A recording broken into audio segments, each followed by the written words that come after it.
an anterior and posterior pelvic tilt. If they can't do it, it's likely more of a control issue. Someone would have to be extremely weak to not even do this. You're not working even against gravity with this. You're really just moving the pelvis into anterior posterior tilt. And then when someone understands how to just disassociate their lumbar spine and pelvis area from the rest of their body, that's when we can start probably doing more of those things like dead bugs or cat cows, or not dead bugs, dead bugs and bird dogs. Weird animals. Where, does anyone want to try the bird dog? Give it a shot. Let's go for it. Let's do it. Let's fill it to a bird and a little dog. A bird dog. So now first things first, you're making sure you keep a neutral spine. You can even do an anterior posterior tilt, just sit, yep. And then once you find neutral, then good. Now you're moving, good. And then you can come back and then repeat on the other side. Good. You can slowly just go back and forth.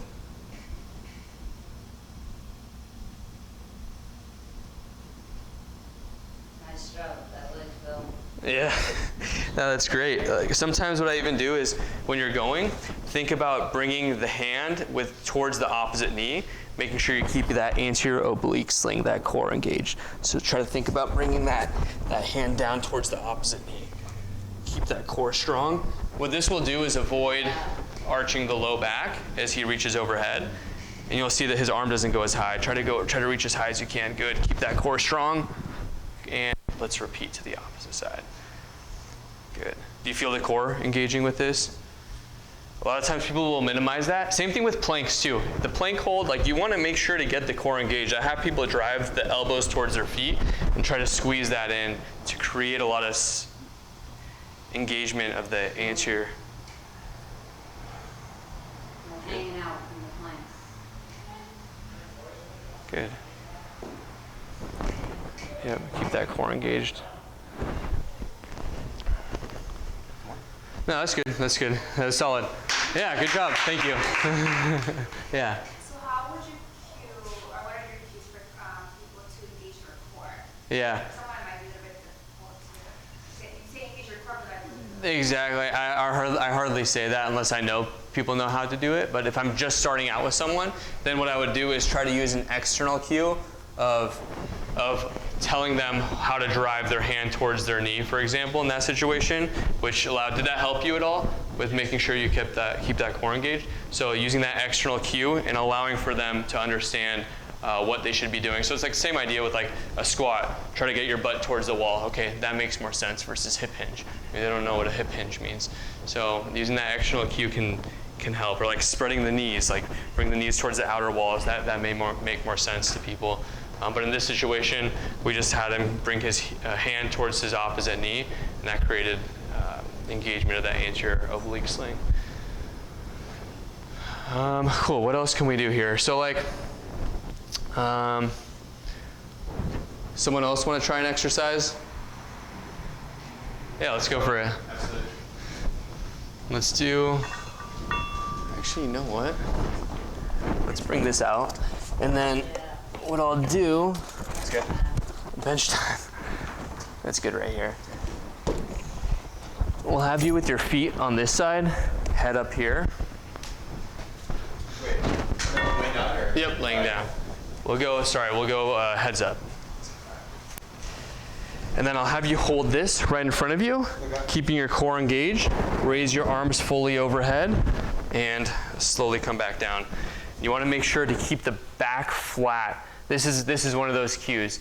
And sometimes what I'll even do is slowly raise up, good, as far as you can, as far as you feel comfortable. Good, shaking a little bit, good, and then slowly come back up. Let me get this band under your back, actually, good. So what I'll even do, if I'm worried about someone arching their back, okay, now keep the core engaged. Don't let me pull the band. Keep that engaged, keep the core engaged. Keep it strong, go down as far as you can. Good. And then repeat, yep. Nice. How's that feeling? It's good. I feel it, yeah. Where are you working the hardest? Abs for sure. Abs, yeah. So core has to stay strong here. If not, this band is coming off. Good. He's got full range of motion. He's going parallel to the floor, which is what we want here.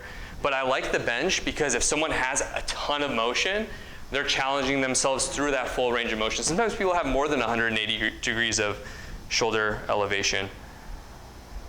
Good, going parallel. Let me take this off. This time, you can even arch the back if you want, go down as far as you can. Just so you guys can see the difference, if you don't cue someone to keep their core engaged, what that may look like. You can arch, yep.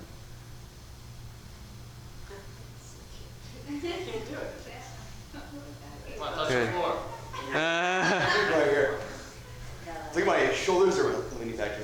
Oh, his shoulders are your limiting Just factor. the bench, you know? Yeah. There we go. Yeah, see the difference between that versus making sure that their core is engaged? Now come back. It's a little stretch. Nice little stretch. I feel nothing in my abs right now. Nothing in your abs, My right? abs, yeah. It's completely off right here. Yeah. Now let's come back up.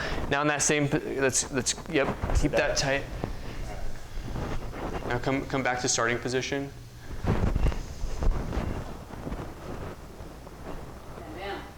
Okay. Core engaged. All right. Tight. Push flat, push flat, push flat. Good. Don't let this arch. Don't let the ribs come up. You'll see when the ribs come up, that means there's arching of the low back. So even though he was able to get further, you would see that the ribs came up. And sometimes people are strong enough to still hold onto the band with their core, but you'll see the ribs come up, and that's where it's like, okay, you're starting to move from areas that I don't necessarily want you to move from. Cool, that was good. Good stuff, yeah. I'll take that weight. Yes, you can see a huge difference, and that's why I like this first piece. Oftentimes people don't talk about lumbo-pelvic control when talking about shoulder exercises or overhead mobility, but as you can tell, if people cheat from this proximal area, then you could put the low back or other structures at risk for injury. And this is oftentimes, I will admit, this is oftentimes an issue because people don't have good thoracic spine mobility.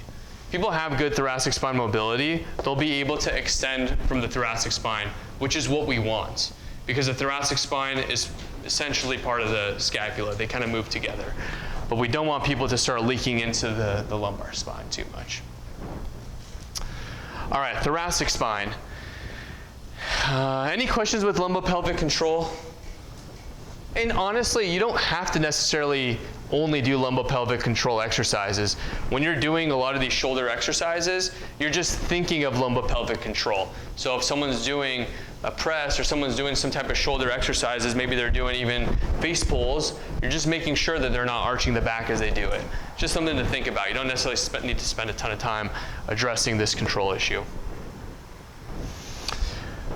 Thoracic spine mobility. Any thoracic spine mobility exercises that you guys like? You guys can think of? Yeah. Kind of sliding T-spine, That one's good, yeah. Yeah. wall rainbows. Yeah. Those are my main reasons I actually do a lot of with the needle. I do what I call inverted with the needle, where I move my elbow over a little bit. Yeah. There's a foam roller that I'm sitting down, not trying to go diagonal. Those are great. Anything for just extension? Not yet, not quite. Those are all rotation. And I mean, you're getting the T-spine to really move in almost every position with those. Anyone have something just for extension? I just go prone and then lift, just lift like my rib cage up, depending. It's like a Superman? Oh, Yeah, like a Superman, Yeah. yeah. I just don't with my legs. I don't know, I just. Gotcha. Just moving at the upper body. Yeah, Nice.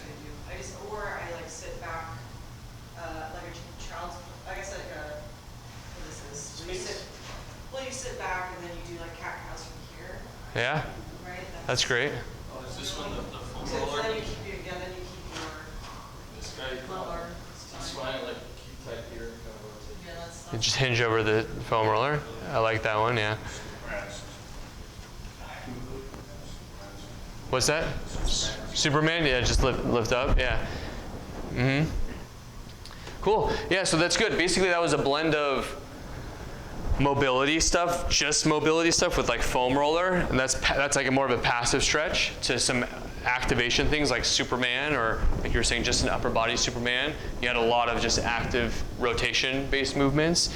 So yeah, there's basically, you can break it down into passive or active stretches. As I was talking about before, I like active stretches a lot more, but if it's hard for people to even get through their full range of motion, then maybe we start with passive just to unlock a little bit of potential for us to do some more active exercises with.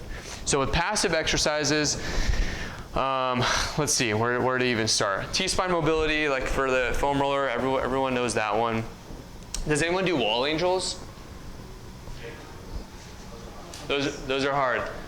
Yeah, so those are good, and with the wall angel, something to think about is you want to move from the T-spine. You want to avoid lumbo-pelvic movement. So what I even do with the wall angel is have people sit up against the wall to lock out their lumbar spine. We take the hips into full hip flexion, the lumbar spine rounds a bit, and now when you do the wall angel, it's all coming from the T-spine and shoulder. Does anyone want to try that out? Yeah, take him. Take him? All right, let's come. So what we'll do is... Do you have a labral tear? What did you have? Your shoulder? Yeah, I think I had a biceps and also something else. Got you. I had 2 surgeries, yeah. Oh, you already had 2 surgeries on it. Tenodesis? Yeah, well, a while ago. Gotcha. And then the labrum, they removed it or they repaired it? They repaired it. Got you. Yeah. How's and it I been? think rotator cuff too. Really? Yeah.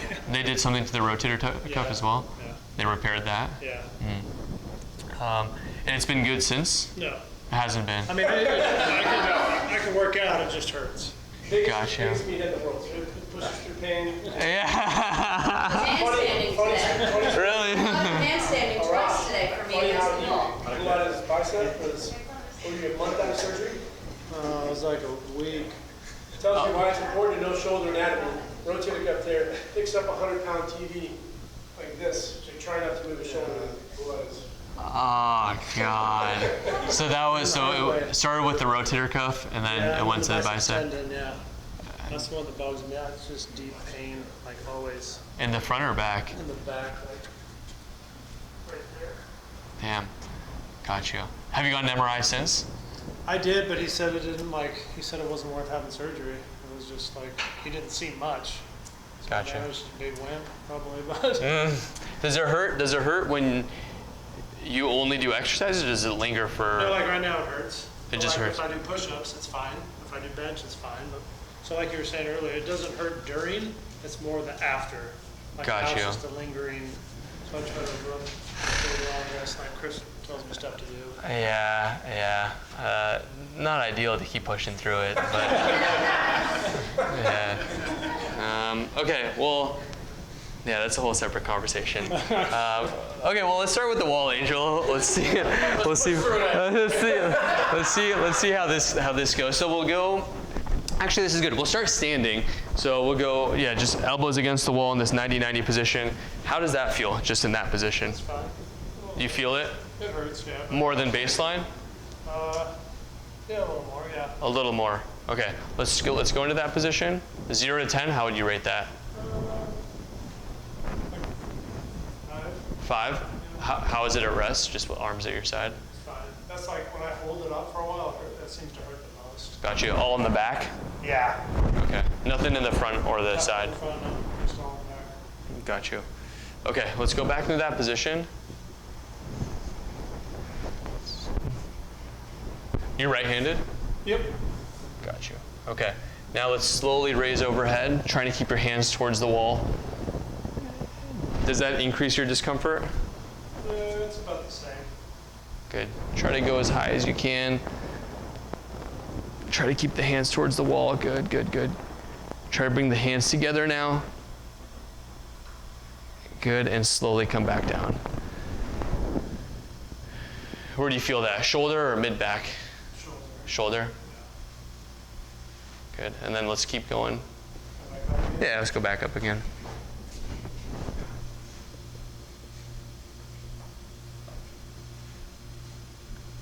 Good, and slowly come down. And you can rest.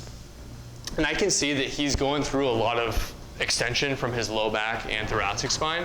So I already know if we have him sit down, it's going to be significantly more challenging because you were able to keep your hands on the wall. Now let's have you sit down where your hips are all the way bent, knees up towards your chest. As high as you feel comfortable. Good. Like close together too? That doesn't matter. Just making sure you keep your hips flexed. Good. Now hands out to your side. And then at this point, let's slowly raise up.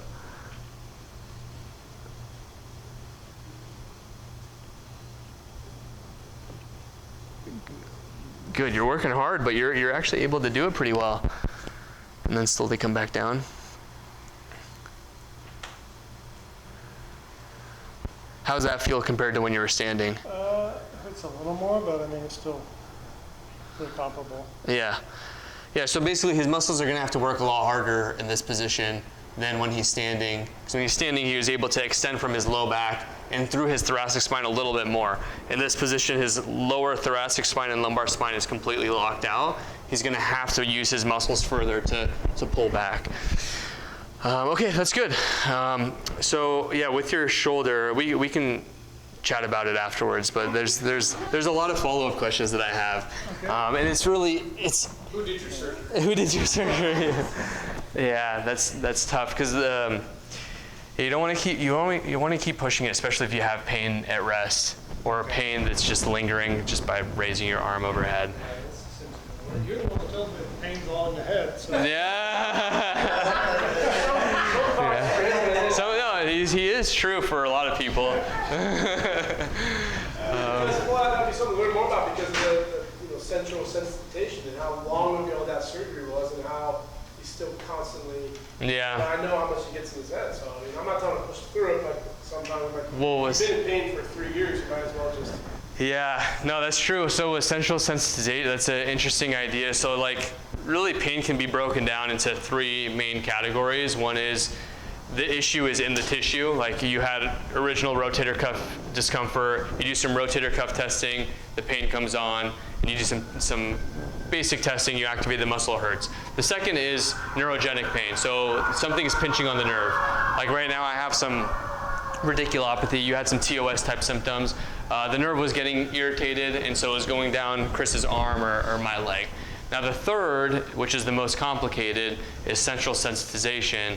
What happens with that is the pain pathway has been stimulated for so long that the threshold to pain is so far down, anything that you do with that body part creates pain because the threshold is so far down.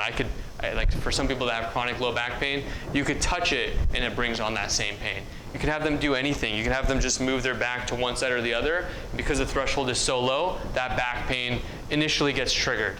So with central sensitization, the key is to find ways to have people progressively load that tissue more and more over time. It comes to the point with central sensitization that if someone even watches an activity that creates their pain,